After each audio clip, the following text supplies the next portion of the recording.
We are less than 2 weeks since the Supreme Court overturned the federal right to an abortion, and in many states, the absolute worst-case nightmare scenarios are already coming true. As of today, Mississippi's only abortion clinic has closed, and abortion is either outright banned or severely restricted in more than a dozen states. That's already.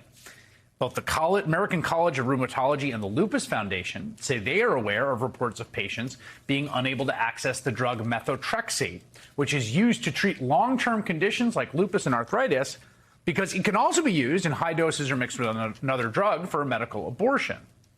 There was also a devastating report out of Ohio, which has been haunting me since I read it, in which a 10-year-old victim of rape, who was 6 weeks and 3 days pregnant with the child of her rapist, had to travel across state lines to Indiana to secure an abortion because she could not legally access that in Ohio.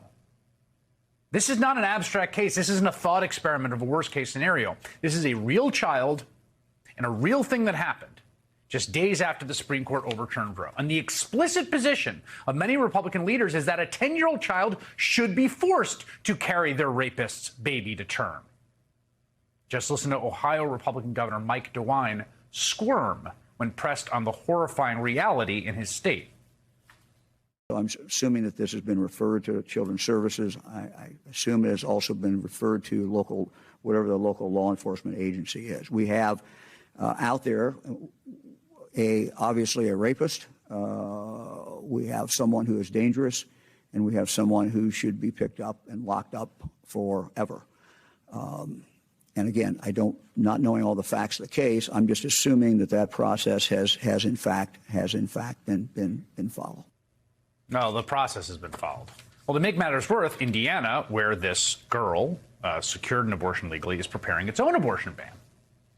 Its Republican attorney general is pushing for one without any exceptions, which means that the next elementary school-aged child who becomes pregnant by her rapist in Ohio may not even have the same option of driving to Indiana. But as I said, not every Republican is squirming about this. Some actually think that a 10-year-old should be forced to carry an abuser's child to term. Republican Governor Kristi Noem of South Dakota, which has also banned abortion without exception, seems to agree with the policy. What I would say is I don't believe a tragic situation should be perpetuated by another tragedy. And so there's more that we've got to do to make sure that we really are living a life that says every life is precious, especially innocent lives that have been shattered like that 10-year-old girl. I think it goes without saying that this is just wildly out of line with where the American public is on abortion. Consistent majorities of Americans, around 60% in basically every survey, oppose overturning Roe. According to a recent Monmouth poll, 85% of Americans, 85% think at the very least abortion bans should include exceptions for rape, incest, and in life-saving situations. And according to recent reporting in the Washington Post, Republican candidates are looking for ways to avoid talking about their incredibly unpopular abortion stance, which forces 10-year-old children to give birth on the campaign trail.